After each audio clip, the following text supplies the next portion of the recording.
I've got a migraine. And forget about me. Don't forget about me. Make any sudden moves. You don't know the half of the abuse. What they pay for? Maybe from all the money we made, razor blade stores.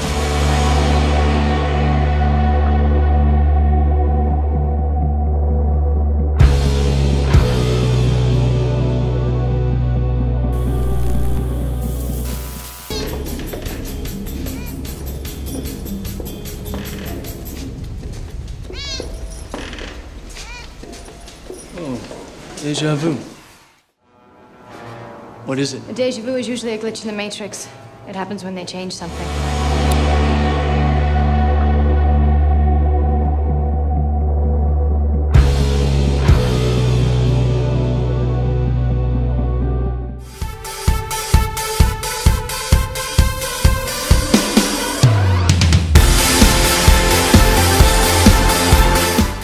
I was trying to find videos on YouTube of video game glitches so I could do like a side-by-side comparison, but then I just kept watching the videos. But you know what I'm talking about, it's when your game fucks up and your character is like, yeah. And I don't think that's what is being hinted at here, not a fuck up, but it hints at what kind of thing we're looking at. It's not quite real, or it's not our reality. So this will be the third time you see this clip. The first time I played it, I didn't tell you what I was showing you for. The second time I pointed out that the bishop has stopped this horse twice, but our brains want to edit it out.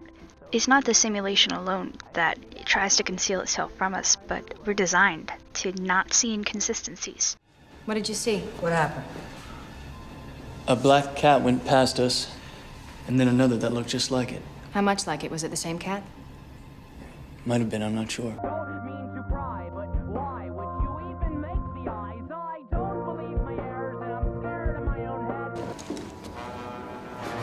What is it? A deja vu is usually a glitch in the Matrix.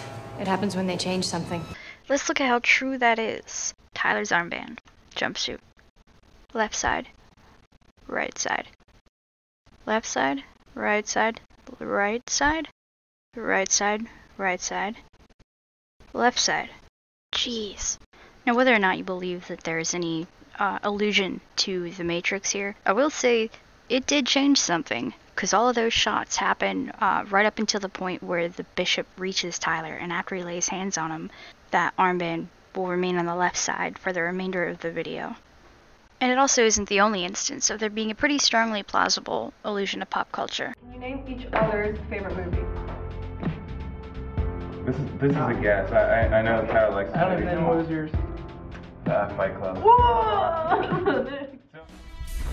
You met me at a very strange time in my life. With your feet on the air,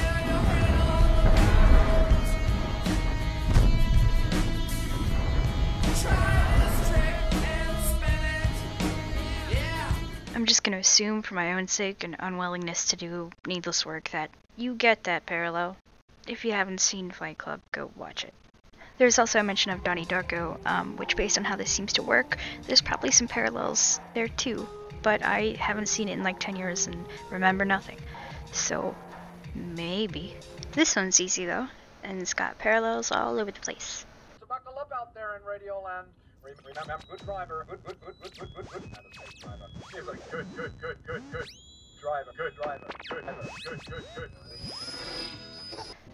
The lens that we see Truman here through is literally a lens, without his knowledge. And poor guy, his simulation is starting to glitch on him. And that eye shape is pretty familiar, right? It's even got the backwards text, because the thing you're looking at is looking back at you. Coming to you now from the largest studio ever constructed, it's The Truman Show! Yeah!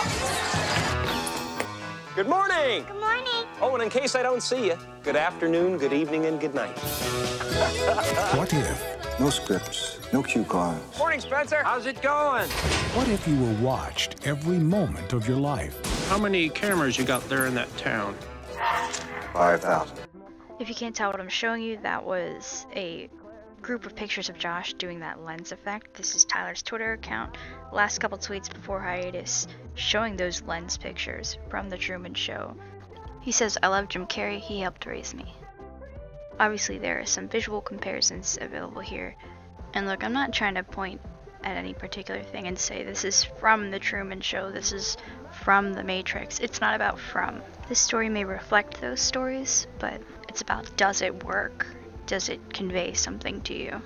Or as the Converse ad goes, all the stories are true. And of course the overwhelming theme of these stories is that the reality that we're presented with is maybe not to be trusted. But let's get on with it. Okay, so overlap. I'm using this word loosely because obviously I don't really know what's happening. Mentally, I characterize this as visual overlap and narrative overlap. Like this bass guitar that's just hanging in the middle of the air. Obviously something's holding it up. They could have chosen to put it on a guitar stand, but they didn't. Tyler goes from prisoner to rock star. It's like he's stepping seamlessly through from one space to another, or flipping channels. And this happens a couple of times. Here's Car Radio, where he goes from narrating to stepping into the middle of a live concert, except then he just glitches right back out at the end. Gosh, he's having a rough time. And yes, I know his hair grew all the way back, but we're not talking about that right now. But I want to focus, Luba. The same thing happens in the cover of Can't Help Falling in Love. It steps from backstage where you can see people are setting up still to the next line. He's in the middle of a live concert. At the end of Stressed Out, we go from Tyler singing to like dead-ass red eyes, blurry face, and regardless of what the specific meaning of that is, that's not the Tyler we know. Obviously, in Jumpsuit, we see two different Tylers simultaneously, one of them egging the other on in his attempted escape. And if you're inclined to believe that this is just Tyler at two separate times, I would offer that when he jumps off his magical burning car, the place he's walking into is a place after the lines on the road simply end. In Levitate, we have a Tyler that is both sitting on the drums and being dragged away by the bishop. He's been both captured and not captured. Here he is, and yet there he goes. In Lane Boy, after Tyler names fame and success, they sort of flip channels into the space where the concert is happening. And not only that, Tyler brings them with him.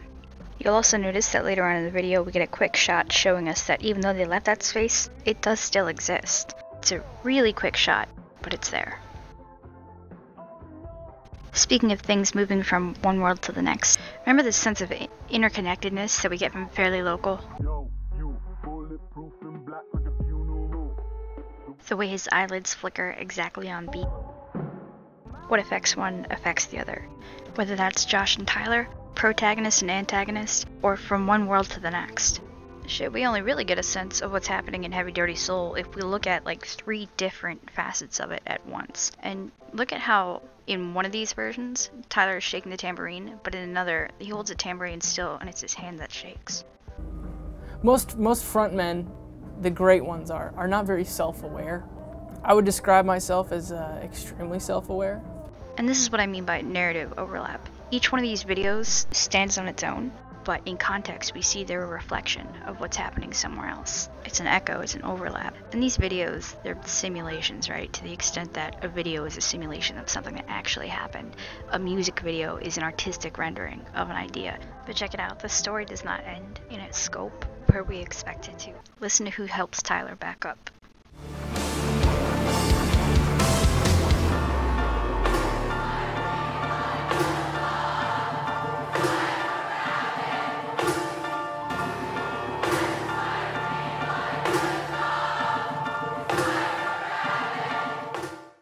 Holy smokes, I'm forever running out of time. Okay, let's see how quick I can do this. Okay, so 1, not only are they playing with these reversals and inversions and glitches, they're constantly acknowledging it and kind of taunting us with it.